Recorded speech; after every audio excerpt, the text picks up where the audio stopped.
আমার নাম সাজ্জাদুর রহমান সিফাত। সবাই আমাকে দর্জি বলে ডাকত। আমি গ্রামে থাকতাম এবং আমার ব্যবসা ভালোই চলছিল।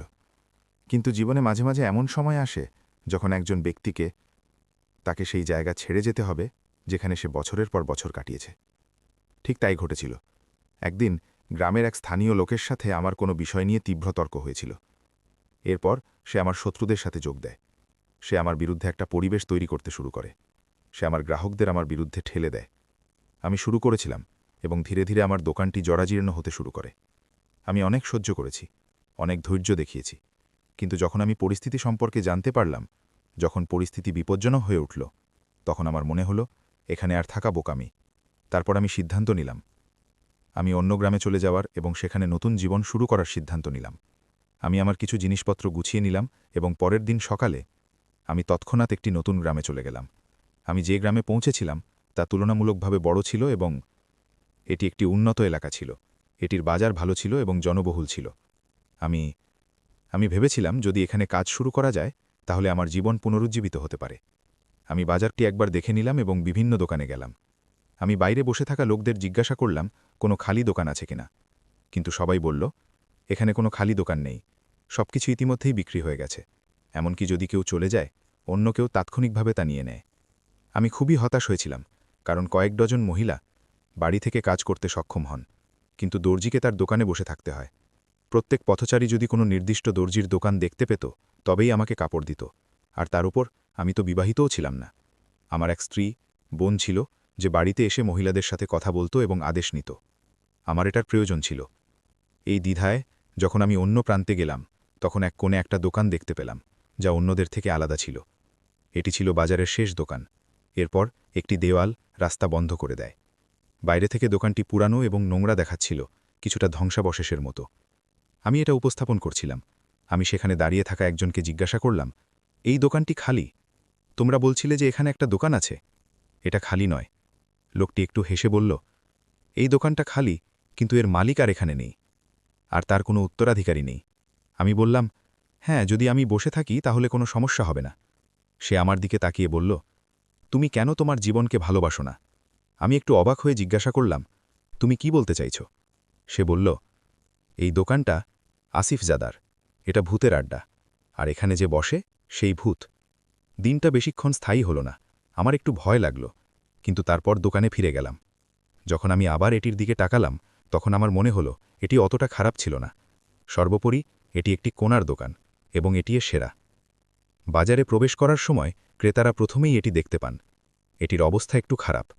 ঝাড়ু দিয়ে পরিষ্কার করলে এটি পরিষ্কার করা যেত। এটা পরিষ্কার করা হবে। আমি লোকটিকে জিজ্ঞাসা করলাম এখানে কি ঘটেছে। সে বলল, গল্পটা অদ্ভুত।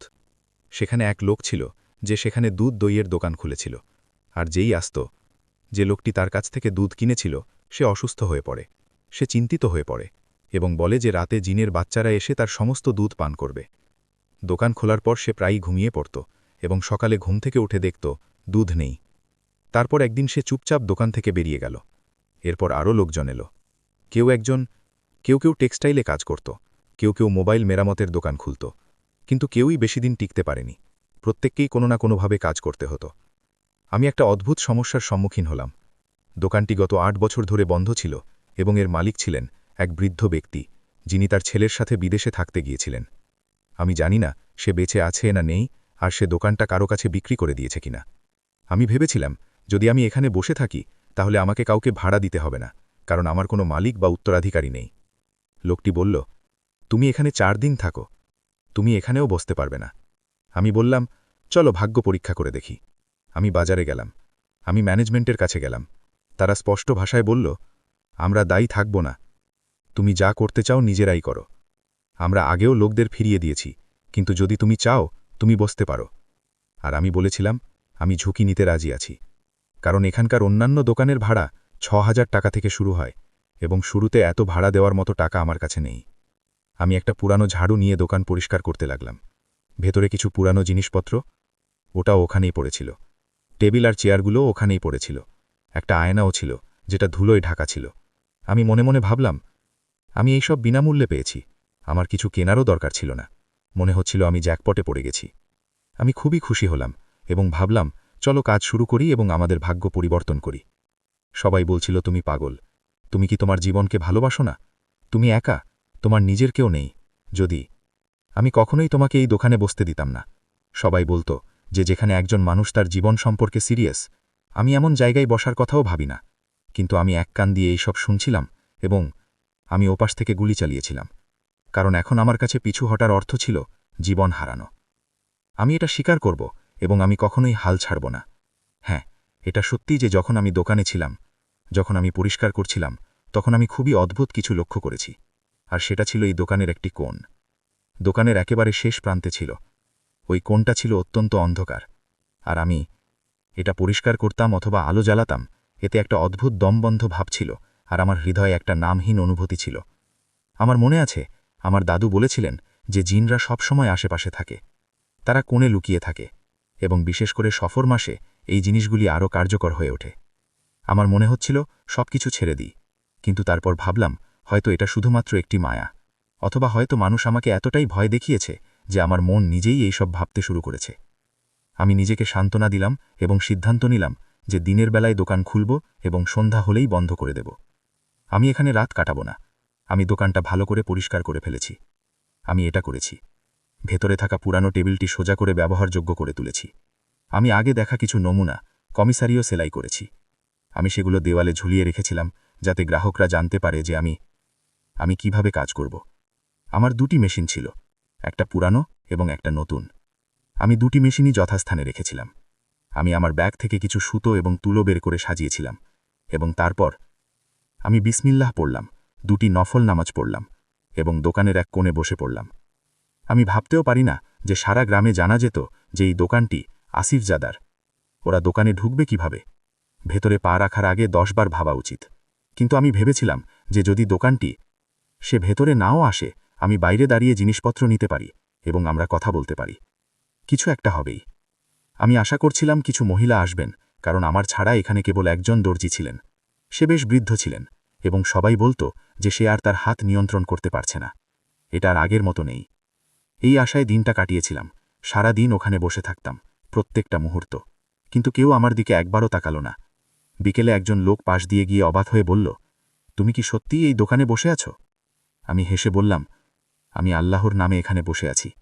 সে মাথা নাড়ল এবং চলে গেল, যেন বলতে চাইছে, এই বেশিক্ষণ টিকবে না। রাত ঘনিয়ে আসছিল। বাজারের দোকানগুলি বন্ধ হয়ে যাচ্ছিল। সবাই বাড়ি যাওয়ার জন্য প্রস্তুতি নিচ্ছিল। আমি জিনিসপত্র গুছিয়ে নেওয়ার আগেই হঠাৎ একটা নিখুঁত বোরকা পরা মেয়ে ঘরে এলো। তার পোশাক ছিল নিখুঁত বোরকা, কিন্তু তা সত্ত্বেও তার সৌন্দর্য এবং যৌবন মেঘের আড়ালে চাঁদের মতো ঝলমল করছিল। যদিও এটি লুকিয়ে রাখা হতো, তবু এটি তার আলো লুকাতে পারত না। সে আমার সামনে এসে মৃদু স্বরে থামল। বলল, আমার কিছু সেলাই করা কাপড় দরকার। আমি বললাম, হ্যাঁ বিসমিল্লাহ, দয়া করে ভেতরে আসুন। কোনো দ্বিধা না করে সে ভেতরে এসে কাউন্টারে দাঁড়াল। সে একটি বড় কালো দোকান থেকে একটি কালো কাপড় বের করে তার হাতে ধরে রাখল। কাপড়টি নিখুঁত ছিল। এটা কালো এবং ভারী ছিল। যখন আমি স্পর্শ করলাম, আমার মনে হলো কাপড়টি খুবই সূক্ষ্ম। আমি জিজ্ঞাসা করলাম, তুমি কি সেলাই করতে চাও? সে বলল, আমি 7 ফুট লম্বা একটা লম্বা ছোকা চাই। অবাক হয়ে আমি উত্তর দিলাম, 7 ফুট? সে হেসে বলল, হ্যাঁ, আমি এটা এভাবেই চাই। এখন যেহেতু সে আমার প্রথম গ্রাহক ছিল, তাই আমি বেশি প্রশ্ন করিনি। আমি জিজ্ঞাসা করলাম, আমি কি লেস বা বোতাম যোগ করতে চাই, নাকি কেবল পরিষ্কার রাখতে চাই? সে বলল, না, শুধু একটি সাধারণ কালো চলি, কিছু যোগ করো না। যদি সম্ভব হয় তাহলে এটি নিখুঁত হওয়া উচিত। কালো সুতো দিয়ে সেলাই করো। আর একটা কথা, এটা আমার আকার দিও না। আমি অবাক হয়ে জিজ্ঞাসা করলাম, যদি এটা তোমার আকার না হয় তাহলে কার জন্য? সে হেসে বলল, এটা আমার জন্যও না। এটা আমাকে কিছুক্ষণের জন্য বিভ্রান্ত করে দিল, কিন্তু আমি বেশি প্রশ্ন করিনি, কারণ কাজটি আমার কাছে গুরুত্বপূর্ণ ছিল। আমি বলেছিলাম এর দাম বেশি হবে। যেহেতু এটি 7 ফুট লম্বা এবং সহজ, তাই অনেক কাজ বাকি আছে। সে জিজ্ঞাসা করল, তুমি কত নেবে? আমি বললাম, 1400 টাকা। সে বলল, ঠিক আছে, টাকার চিন্তা করো না, কাজটি তো ভালোই হওয়া উচিত। আজকের পৃথিবীতে কেউ এত সহজেই কাজ দিয়ে দেয় এবং কোনো বিতর্ক না করেই সংখ্যাগরিষ্ঠতায় রাজি হয়ে যায় দেখে আমি অবাক হয়েছিলাম। তবুও আমি স্বস্তি এবং আনন্দ অনুভব করেছিলাম যে এটি প্রথম দিন এবং ঈশ্বর একজন গ্রাহক পাঠিয়েছেন। মেয়েটি আমাকে কাজ দিয়ে চলে গেল এবং আমি সেই রাতেই দোকানে কাজ শুরু করলাম, কারণ আমার আর কোনো কাজ ছিল না। পরের দিনই আমি এটা প্রস্তুত করে রেখেছিলাম। কিন্তু তৃতীয় দিনে আমি তাকে ফোন করেছিলাম যাতে সে পূর্ণ প্রস্তুতির সাথে কাজটি উপস্থাপন করতে পারে। তৃতীয় দিনে যখন সে এসেছিল, সে আমাকে ছোকাটি দেখাল। সে খুবই খোলামেলা ছিল। আমি বললাম, এবার এর জন্য টাকা দাও। তাই সে তার ক্রেতার কাছ থেকে কিছু নোট নিয়ে কাউন্টারে রাখল। চারপাশে তাকিয়ে দেখল 100 টাকার নোট ছিল। আমি ভেবেছিলাম হয়তো তার কাছে টাকা কম আছে। আমার মনে হয়েছিল সে হয়তো আমাকে ঠকিয়েছে, কারণ ওপরে মাত্র 100 টাকার নোট ছিল। কিন্তু যখন আমি টাকা গুনলাম, তখন ভেতরে 5,000 টাকার দুটি নোট দেখতে পেলাম। মোট 10,000 টাকা ছিল। আমি হতবাক। কি হয়েছিল? সে তার প্রয়োজনের চেয়ে বেশি দিয়েছিল। সে চলে গেছে। আমি চারপাশে তাকালাম, কিন্তু সে ইতিমধ্যেই চলে গেছে। আমি মনে মনে ভাবলাম, হয়তো আল্লাহ আমার ইচ্ছার প্রতিদান দিয়েছেন। আমি ভেবেছিলাম আমাকে স্পর্শ করা হয়েছে, কিন্তু পরিবর্তে সে আমাকে আশীর্বাদ করল। পরের দিন আমি খুব ভোরে বাজারে এসে পৌঁছালাম, আর এটা আমার কাছে অদ্ভুত মনে হয়েছিল যে পুরো বাজারটি বন্ধ ছিল। তবে এই বাজারের সবচেয়ে গুরুত্বপূর্ণ বৈশিষ্ট্য ছিল যে এটি জীবন শুরু হয় ভোরবেলায়। কাপড়ের রং করা, দুপাট্টা প্রিন্ট মেকার, সূচিকর্ম করা, কেমিসের টুকরো তৈরির কাজ করা, পকেট কাটার কাজ করা এবং ছোট দর্জিরা সবাই বেলা শুরু হওয়ার সাথে সাথেই কাজে লেগে যায়। আর এখানকার পরিবেশ সাধারণত বেশ ব্যস্ত এবং প্রাণবন্ত ছিল। কিন্তু আজ আমার অবাক করার বিষয় একজনও নেই। দোকানের শাটার খোলা ছিল না। রাস্তাটা জনশূন্য ছিল। আমি কিছুক্ষণ সেখানে দাঁড়িয়ে রইলাম। আমি ভাবছিলাম এটা কি ছুটির দিন নাকি কোনো উৎসব, যার কারণে দোকানগুলো বন্ধ ছিল। কিন্তু আমি এমন কিছু মনে করতে পারছিলাম না। আর আমি ভাবলাম, যেভাবেই হোক আমি আমার দোকান খুলব। আমি দোকানের তালা খুলে দিলাম এবং ভেতরে ঢুকলাম। ভেতরে পা রাখার সাথে সাথেই আমার নিঃশ্বাস বন্ধ হয়ে গেল, কারণ আমার সামনের দৃশ্যটি আমার কল্পনার চেয়েও বেশি অদ্ভুত এবং ভয়ঙ্কর ছিল। ওটা ওখানেই ছিল, সেই একই কোণ যা আমাকে সবসময় ভয় পাইয়ে রাখত। যেখানে আলো জ্বালানোর পরেও আলো ভেতরে ঢুকতে পারত না। যেখানে পরিষ্কার করার পরেও আমার দম বন্ধ হয়ে যাওয়ার মতো অনুভূতি হচ্ছিল। আজ একজন লোকটি মেঝেতে বসে আঙুল দিয়ে মাটিতে কিছু লেখার চেষ্টা করছিল। তার চুল এলোমেলো, তার মুখ বাঁকা ছিল এবং সে অবিরাম বিড়বিড় করছিল। আমি ভেবেছিলাম হয়তো কোনো মাদকাসক্ত অথবা পাগল আসলে বসে পড়েছিল। আমি ডাকলাম, ভাই, তুমি কে? তুমি এখানে কি করছো? কিন্তু সে আমার দিকে তাকালো না বা কোনো উত্তর দিল না, বরং সে তার চিন্তায় মগ্ন রইল, যেন সে অন্য কোনো জগতে আছে, অন্য কোনো জগতে। আমি আবার আমার গলা উঁচু করে বললাম, শোনো ভাই, তুমি কে? তুমি এখানে কি করছো? এটা আমার দোকান। কিন্তু সে চুপ করে রইল। আমি কেবল একটা কান্নার শব্দ শুনতে পেলাম। আমি দ্বিধাগ্রস্ত পায়ে এগিয়ে গেলাম এবং বললাম, আমার দিকে তাকাও, তুমি কে? আর যখন সে ধীরে ধীরে মুখ তুলে আমার দিকে তাকালো, আমার শরীরে যেন বিদ্যুৎ চলে গেল আর পায়ের তলার মাটি সরে গেল, কারণ ওই মুখটা আমার নিজের মুখ। আমি নিজের দিকেই তাকিয়েছিলাম, কিন্তু একটা আত্মা এতটাই বিকৃত যে চিনতে কষ্ট হচ্ছিল। আমার চোখ নীল এবং ফুলে উঠল, যেন আমি কয়েকদিন ধরে কাঁদছি। আমার ঠোঁট শুকিয়ে সাদা পর্দায় ঢাকা, আমার চুল এলোমেলো ছিল এবং আমার কাপড় ছিঁড়ে গেল। এটা আমিই ছিলাম, কিন্তু এমন এক আত্মা যা যে কাউকে ভয় দেখাবে। আমি হতভাগ এবং ভয়ে পিছু হটলাম, কিন্তু সে আমার দিকে চিৎকার করতে লাগল, বলল, পালাও, এক্ষুনি এখান থেকে চলে যাও। তোমার কোনো ধারণা নেই, তুমি কি করছো তা বুঝতে পারছো না। তুমি যা করার জন্য এখানে এসেছো তা শেষ হয়ে গেছে, তুমিও শেষ হয়ে যাবে। তার চিৎকারে আমি এতটাই ভয় পেয়ে গিয়েছিলাম যে আমি আমার কান চেপে ধরেছিলাম এবং আমার ফুসফুসের উপরের দিকে চিৎকার করে বলেছিলাম, না, আমি কিছুই করছি না, আমি কিছুই জানি না, আমাকে ছেড়ে দাও। আমি দৌড়াতে চাইছিলাম, কিন্তু মনে হচ্ছিল যেন আমার পা মাটিতে আটকে গেছে। আমি নড়তে পারছি না। আমি অবিরাম চিৎকার করছিলাম এবং তার বিকৃত মুখ বারবার বলছিল, পালাও, পালাও, নইলে তোমারও একই পরিণতির মুখোমুখি হতে হবে। এবং হঠাৎ আমার চোখ খুলে গেল এবং আমি বিছানায় উঠে বসলাম। ঘামে ভিজে হাঁপাচ্ছিলাম। আমার হৃদস্পন্দন হচ্ছিল, আমি কথা বলতে পারছিলাম না এবং আমি বুঝতে পারছিলাম না যে আমি স্বপ্ন থেকে বেরিয়ে আসছি নাকি বাস্তবে এসব ঘটছে। আমি চারপাশে তাকিয়ে নিজেকে আশ্বস্ত করলাম যে আমি বাড়িতে এসেছি। আমি কিছু জল পান করলাম এবং ধীরে ধীরে নিজেকে শান্ত করার চেষ্টা করলাম। আমার মনে হচ্ছিল যেন আমি এখনও সেই স্বপ্নের মধ্যেই আছি, কিন্তু বাস্তব ছিল, এটা একটা স্বপ্ন ছিল, কিন্তু খুবই বাস্তব। আমার মনে হচ্ছিল আমি সত্যিই এইসবের মধ্য দিয়ে যাচ্ছি। জীবনে কখনো এমন স্বপ্ন দেখিনি, এমন একটা ভয়াবহ হৃদয় বিদারক স্বপ্ন যা আমার আত্মাকে নাড়িয়ে দেয়। আমি ঘড়ির দিকে তাকালাম, ফজরের ওয়াক্ত হয়ে গেছে প্রায়। আমি অজু করলাম এবং মসজিদে যাওয়ার আগেই আজান হয়ে গেছে। আমি নামাজ পড়লাম আর আমার হৃদয় এক অদ্ভুত প্রশান্তি অনুভব করলাম, যেন একটা বোঝা নেমে গেছে। নামাজের পর আমি অনেকক্ষণ বসে রইলাম এবং ভাবছিলাম কেন এই স্বপ্নটা এলো। আমার মনে হয়েছে যে হয়তো আমি সেই কেনাকাটা সম্পর্কে সবসময় ভাবি। এর গল্প, মানুষের গল্প, এর চিত্রাঙ্কন আমার মনে গেঁথে গেছে এবং এটাই আমার স্বপ্নকে এক ভয়াবহ রূপ দিয়েছে। আমি সেই দোকান সম্পর্কে নেতিবাচক চিন্তাভাবনা বন্ধ করার এবং আমার কাজে মনোনিবেশ করার শপথ নিয়েছি, কারণ হৃদয় দুর্বল হলে ছায়াও শত্রুর মতো মনে হয়। আমি জানি না কেন এই স্বপ্ন দেখার পর থেকে আমার অবস্থার কোনো পরিবর্তন হয়নি। আগের দিনের মতোই ছিল, আগের মতো আর উৎসাহী ছিলাম না। দোকানে বসলেই আমার চোখ বারবার সেই কোণে চলে যেত যেখানে আমি নিজের বিকৃত মুখ দেখতে পেতাম স্বপ্নে। সেই কোণটি দিনের আলোতেও আমাকে ভয় দেখাতে শুরু করেছিল। যদিও আমি জানতাম যে দিনের আলোতে কোনো ছায়া বা ভূতের কোনো শক্তি থাকতে পারে না, তবুও আমার শরীরে এক অদ্ভুত কাঁপুনি বয়ে যেত প্রতিবার যখনই আমি সেই দিকে তাকাতাম। অবশেষে আমি সিদ্ধান্ত নিলাম যে ওই কোণের সামনে কিছু একটা রাখব যাতে এটি দৃষ্টির আড়ালে থাকে। আমি দোকানের চারপাশে তাকালাম, কিন্তু কোনো উপযুক্ত কাপড় খুঁজে পেলাম না। কিন্তু সেখানে একটি অর্ধঢাকা পর্দা ছিল যা কিছু জায়গায় ছিঁড়ে গেছিল এবং বেশ নোংরা ছিল, কিন্তু আমার কাছে আর কিছুই ছিল না। তাই আমি এটি এমনভাবে ঝুলিয়ে রেখেছিলাম যে আমি ওই দিকে কম তাকাতাম, আর আমার মন কিছুটা শান্তিতে থাকত। সারা দিন দোকানে এভাবেই বসে থাকতাম, প্রতিটি শব্দে চমকে উঠতাম। কোনো গ্রাহক আসেনি, আর কোনো পরিচিতজনও আসেনি পাশাপাশি, শুধু আমি আর সেই নীরব দোকান। আমার কাছে শুধু ওই টাকা ছিল যা ভয় পাওয়া মেয়েটি আমাকে দিয়েছিল, অন্তত আমার খাবার এবং পানীয়র খরচ মেটানোর জন্য। বেশি চিন্তিত ছিলাম না, কারণ একজন মানুষ কি খরচ করে, সকাল সন্ধ্যের খাবার, চা এবং আরও কিছু প্রয়োজনীয় জিনিসপত্র। কিন্তু আমার মন চায় দোকানটি প্রাণবন্ত হোক, মানুষ আসে, যায়, কাপড় দেয়, প্রশংসা করে, আর ব্যবসা একটু বাড়ায়। কিন্তু মনে হচ্ছিল যেন দোকানের দরজার বাইরে সব রেখে দেওয়া হয়েছে। ঠিক তখনই হঠাৎ আমার চোখ পর্দার উপর পড়ল, এবং আমার শরীরে একটা কাঁপুনি বয়ে গেল, কারণ পর্দাটির নিচে বেশ উঁচুতে ছিল এবং স্পষ্টভাবে দেখা যাচ্ছিল যে কেউ এর পিছনে দাঁড়িয়ে আছে। এবং সবচেয়ে ভয়াবহ ব্যাপার হলো তার পা উল্টে ছিল, শুধু উল্টে নয় বরং একটি স্থির অবস্থানেও ছিল। তবুও তাদের মধ্য থেকে এক অদ্ভুত বিব্রতকর পরিবেশ বেরিয়ে আসলো, যেন বাতাস থেমে গেছে, যেন সময় থেমে গেছে। আমি যেন থমকে গেলাম, এক মুহূর্তের জন্য নিস্থর হয়ে গেলাম। তারপর যেন আমার ভেতরের চিৎকার বেরিয়ে আসতে মরিয়া হয়ে উঠছিল। আমি একটা জোরে চিৎকার করলাম, এত জোরে যে তা নিশ্চয়ই পুরো বাজার জুড়ে প্রতিধ্বনিত হয়েছিল। হঠাৎ একটা আওয়াজ এলো, কি হলো? আর যখন আমি সামনে তাকালাম, তখন সেই একই দাড়িওয়ালা মেয়েটি দাঁড়িয়েছিল। আমি বসেছিলাম এবং শ্বাস নিতে হাঁপাচ্ছিলাম। আমার হৃদস্পন্দন ধরফর করছিল, আমার শ্বাস-প্রশ্বাস অনিয়ন্ত্রিত হয়ে উঠছিল। মেয়েটি কেবল বলল, যদি কোনো সমস্যা হয় আমি পরে আসব। আমি তৎক্ষণাৎ নিজেকে সামলানোর চেষ্টা করে বললাম, না, কোনো সমস্যা নেই, আমার খুব গরম লাগছে এবং একটু অসুস্থ। আমি কাছে থাকা পানির গ্লাসটি তুলে দ্রুত পান করলাম। তবুও আমার চোখ এক মুহূর্তের জন্য পর্দা ছাড়তে রাজি হচ্ছিল না। আমি বারবার চেষ্টা করছিলাম পাটা ওখানে আছে কিনা দেখার জন্য, কিন্তু সেখানে কিছুই ছিল না, কেউ ছিল না। যেন সবকিছুই এটা আমার মনের একটা খেলা, যেন আমি আবারও ভ্রান্ত ধারণা করছিলাম। কিন্তু অদ্ভুত ব্যাপার হলো, এই মেয়েটি এমন একটা সময় কিভাবে এলো, আর তাই চুপচাপ যে আমি তার কথা শুনতেও পাইনি। আমি সাথে সাথে তাকে প্রসঙ্গ বদল করতে বলেছিলাম।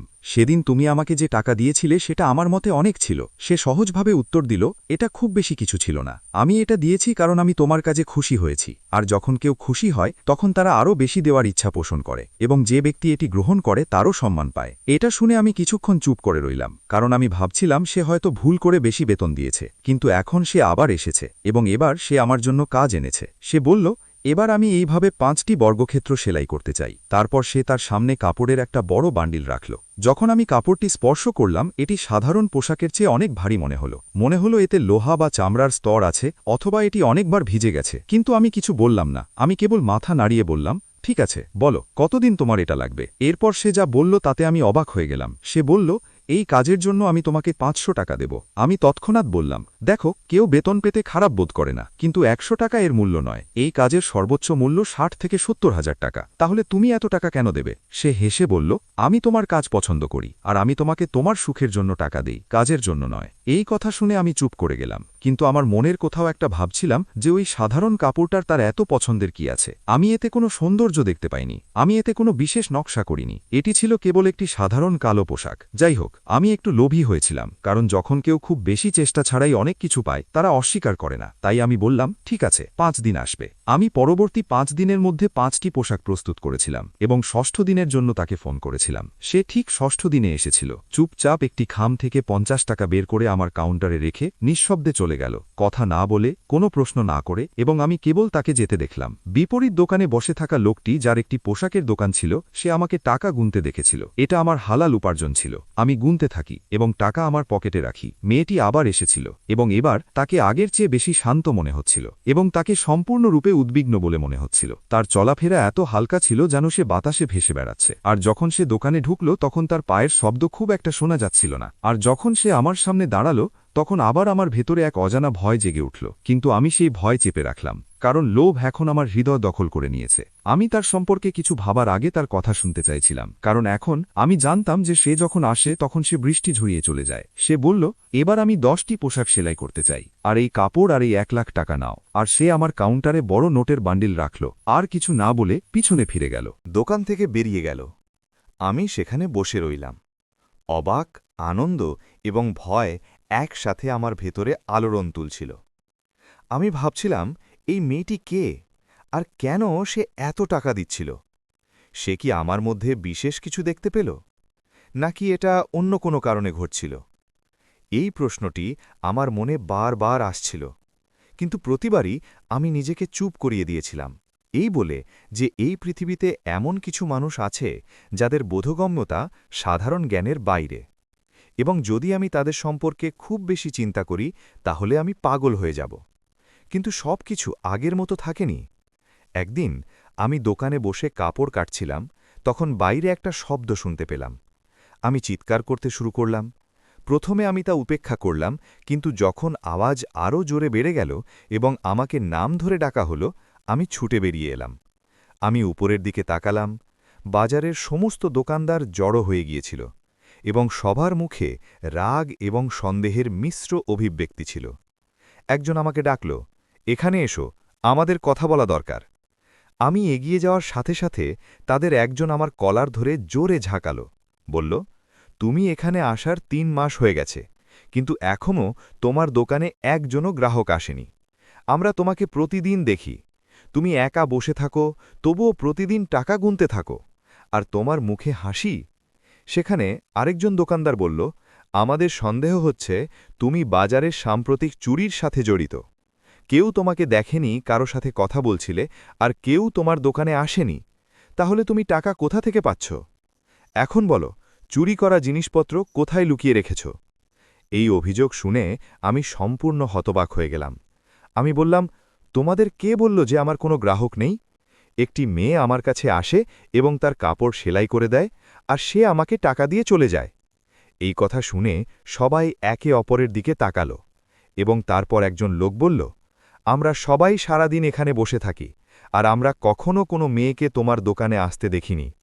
আর যদি সত্যিই কোনো মেয়ে আসে, তাহলে সে কি অন্য গ্রাম থেকে আসে? কারণ আমাদের গ্রামের কোনো মহিলা এই দোকানে আসে না। এই জায়গাটা নিয়ে সবাই ভয় পায়, সবাই ভয় পায়। আমি তাড়াতাড়ি বললাম, গত পরশুও সে এসেছিল এবং আমাকে কাপড় দিয়েছিল। আর আমি কাপড় বিক্রেতার দিকে ইশারা করে বললাম, তুমি বলো, তুমি বিপরীত দোকানে বসেছিলে, টাকা দিয়ে চলে যাবার সময় কি তুমি তাকে দেখেছ? সে অবিশ্বাস্যভাবে বলল, হ্যাঁ, আমি তোমাকে টাকা গুনতে দেখেছি, কিন্তু আমি কোনো মেয়েকে দেখিনি। আমি হতবাক হয়ে গেলাম, ভাবছিলাম কি হচ্ছে, আসলেই কি আমিই তাকে দেখি? আমি যা অনুভব করি তা কি কেবল আমার মনের মধ্যেই?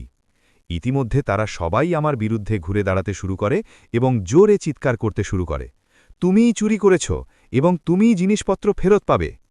একজন লোক এগিয়ে এসে আমাকে ঘুষি মারতে প্রস্তুত হল।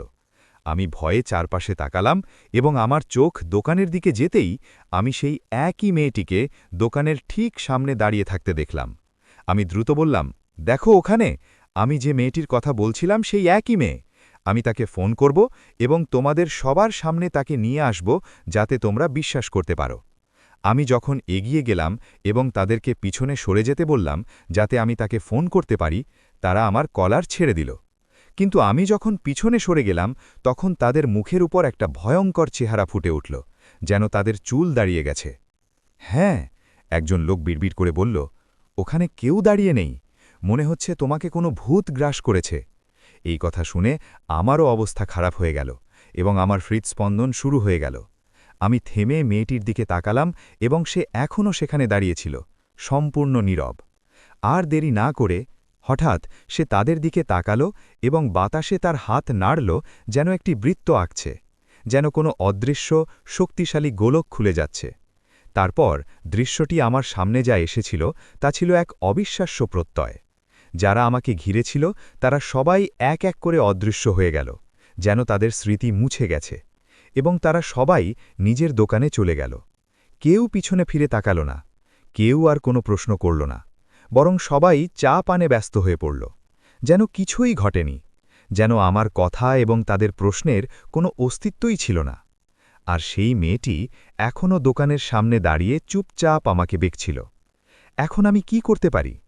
আমি বিভ্রান্তিতে ছিলাম, আমার হাত কাঁপছিল, আমার পদক্ষেপ স্থবির হয়ে পড়েছিল, এবং আমার মনে কেবল একটি প্রশ্ন ঘুরপাক খাচ্ছিল, এইসব কি এবং কেন?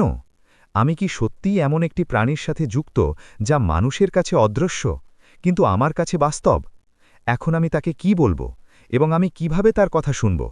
আমি সিদ্ধান্ত নিতে পারছিলাম না, এগিয়ে যাব নাকি পিছিয়ে যাব। আমি দোকানের দিকে হেঁটে গেলাম, আমি তার পাশ দিয়ে গেলাম।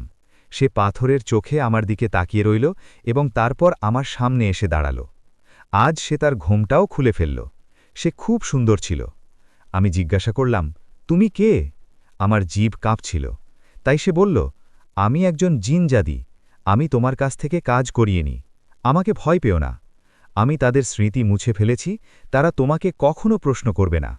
আমি বললাম, ঈশ্বরের দোহাই, আমাকে একা থাকতে দাও। আমি তোমার সাথে কি করেছি? সে বলল, ভয় পাওয়ার কোনো প্রয়োজন নেই। আমি শুধু তোমার কাছ থেকে কাজ করিয়ে নিতে চেয়েছিলাম এবং আমি তোমাকে পছন্দ করেছি। আমরা এই দোকানেই থাকি। আমার সাথে আরও কিছু লোক আছে, তারা তোমাকে পছন্দ করে না। এই জন্যই তারা তোমাকে হুমকি দিচ্ছিল। আমি তাদের বুঝিয়ে দিয়েছি, এখন এরকম কিছুই হবে না। তুমি একজন ভালো মানুষ, এই জন্যই আমি তোমাকে কিছু বলিনি। আমি বললাম, আমি এই দোকানে কাজ করব না, আমি চলে যাচ্ছি। সে বলল, পালানোর কোনো প্রয়োজন নেই, তোমার বুদ্ধি কাজে লাগাও।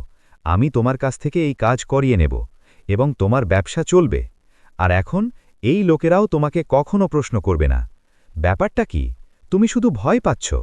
আমি বললাম, ভয় খুবই বিপজ্জনক অনুভব। এটা একজন মানুষকে পাগল করে দেয়। সে বলল, ভয় পাওয়ার কোনো প্রয়োজন নেই। এখন আমি ইতিমধ্যেই আমার মুখ দেখিয়ে ফেলেছি, এটা আমার আসল চেহারা নয়। কিন্তু তুমি ভয় পাচ্ছ কেন? আমি চুপ করে রইলাম। সে টেবিলের ওপর একটা পুরো কাপড় রাখল এবং বলল, আমি তোমার কাছ থেকে 15টি সেলাই করা পোশাক চাই। তুমি কি এর অর্থ বুঝতে পারছ? তুমি কত টাকা পাবে? আমি চুপ করে রইলাম। সে বলল, ভয় পেও না। আল্লাহ হয়তো তোমার রিজিক এভাবেই লিখে রেখেছেন। শুধু কারো সাথে কথা বলো না, কেউ তোমাকেও প্রশ্ন করবে না। আমি চুপ করে রইলাম। আর এভাবেই আমার দোকান চলে গেল। জিনদের জন্য পোশাক। আমি সীতা, আর আমি সিদা, দর্জি। আমার এখনও মনে আছে, যখন আমি প্রথমবার সেই চোখা সেলাইটি করেছিলাম, বোতামগুলো নিজে নিজেই বেঁধে গিয়েছিল। সুতোটা নিজে নিজেই সূঁচে এসে পৌঁছেছিল। কাঁচিগুলো কোনো মানুষের সাহায্য ছাড়াই সরে গিয়েছিল। হাত এবং আমার সামনে দাঁড়িয়েছিল একটি অদৃশ্য জগতের বাসিন্দাদের। প্রত্যেকের নিজস্ব পরিমাপের স্লিপ ছিল এবং যখন দীর্ঘদিনের কাজের পরে ক্লান্ত হয়ে বসেছিলাম, তখন আমার সামনে 1 কাপ গরম চা পরোটা ভেসে উঠল। এই সব আকাশ থেকে জিনিসপত্র নেমে আসেনি, কিন্তু আমি স্রষ্টাকে দেখতে পারতাম না। কখনো কখনো আমি হাসির শব্দ শুনতে পেতাম, কিন্তু যখন আমি তাকাতাম তখন কেউ ছিল না। হ্যাঁ, সেই জিনজাদি প্রায়শই দৃশ্যমান হতো। কখনো কখনো বৃষ্টির জলের মতো সে আমার চোখে প্রবেশ করত এবং কখনো কখনো সে আমার অস্তিত্বকে আগুনের শিখার মতো গ্রাস করত। সে নিজের সম্পর্কে খুবই কমই প্রকাশ করত। সে শুধু বলেছে যে আমরা অনেক বৃদ্ধ, শতাব্দীর পুরনো, এবং একবার আমরা কারো সাথে সম্পর্ক তৈরি করলি আমরা কখনো তাদের ছেড়ে যাই না। একমাত্র শর্ত হল, তুমি কাউকে কিছু বলো না, কিছুই বলো না। আর যখন আমি একবার সাহস করে তাকে জিজ্ঞাসা করলাম, আমি যদি কাউকে বলি তাহলে কি হবে? তার চোখ লাল হয়ে গেল এবং সে বলল, তাহলে তোমার সব সেলাই খুলে যাবে, তোমার সেলাই উল্টোভাবে চলবে, কাপড় নিজে থেকেই পুড়ে যাবে এবং দোকান ধ্বংস হয়ে যাবে। যারাই ভিতরে ঢুকবে তাদের সবারই চেহারা বিকৃত হবে। সেই দিন আমি খুব ভয় পেয়েছিলাম, কিন্তু অদ্ভুত ব্যাপার হল, ভয় পাওয়ার পরেও আমি দোকান থেকে বেরোতে পারছিলাম না। কারণ প্রতি রাতে আমার বাড়িতে সোনার মুদ্রা ভর্তি ব্যাগ আসত, আমার বাচ্চাদের প্রথম স্কুলের অ্যাপয়েন্টমেন্ট সময় মতো টাকা দেওয়া হতো, আমার স্ত্রীর ওষুধের যত্ন নেওয়া হতো, আমার বৃদ্ধ বাবা মা মাংস পেতে শুরু করতেন। আমার বাড়ির ছাদ, যা বছরের পর বছর ধরে ফুটো হচ্ছিল, হঠাৎ মেরামত করা হয়েছিল। আর পাড়ার লোকেরা অবাক হয়ে গিয়েছিল যে সিদা দর্জি রাতারাতি ধনী হয়ে গেছে। কিন্তু আমি কাউকে বলতে পারিনি। আমি কেবল সেলাই করতে থাকলাম। পোশাক তৈরি হতে থাকল, চা আসতে থাকল, পরোটা পরিবেশন করা হতে থাকল, আর মাঝে মাঝে যখন দেরি হয়ে যেত, আমার বোন নিজেই আমাকে বাড়ি নামিয়ে দিতে আসত। সে সব সময় ঘোমটা ঢাকা ছিল, কিন্তু তার চোখের ঝলক নিয়ে আমার স্বপ্নেও আমার চোখে আসত। আর যখন আমার স্ত্রী জিজ্ঞাসা করত, তুমি কোথায় ছিলে? আমি কেবল বলতাম, দোকানে অনেক কাজ আছে, আর সে চুপ হয়ে যেত। তারপর একদিন যখন আমি সেই প্রিয়তমাকে জিজ্ঞাসা করতাম, তুমি কি শুধু কাজের জন্য আমার সাথে আছো? সে খুব অদ্ভুত কিছু বলল, সিদা, তুমি প্রথম ব্যক্তি যাকে আমি ভালোবাসি এবং কোনো ক্ষতি করিনি। শুধু সেলাই করতে থাকো আর বিনিময়ে আমি তোমাকে খুশি রাখব। সেদিন সমস্ত ভয় আমার কাছ থেকে চলে গেল এবং আমি আমার ভাগ্য হিসাবে একটি পোশাক সেলাই করাকে মেনে নিলাম। আর এখন এমনকি বহু বছর পরেও আমি সেই একই সাধারণ দর্জি যে জিনদের জন্য পোশাক সেলাই করে এবং প্রতিদিন সোনার মুদ্রা গোনে, কিন্তু কাউকে বলে না, কারণ এটি একটি শর্ত। এবং আমি জানি যদি আমি মুখ খুলি তাহলে আমার সেলাই ভুল হয়ে যাবে, আমার সেলাই ছেড়ে যাবে এবং আমার কাঁচি থেকে পরোটা আর চা উধাও হয়ে যাবে। সেই জন্যই আমি চুপ থাকি, কারণ আমি সিধা দর্জি, জিনদের দর্জি। আরও মজার মজার ভিডিও পেতে চ্যানেলটি সাবস্ক্রাইব করে রাখুন।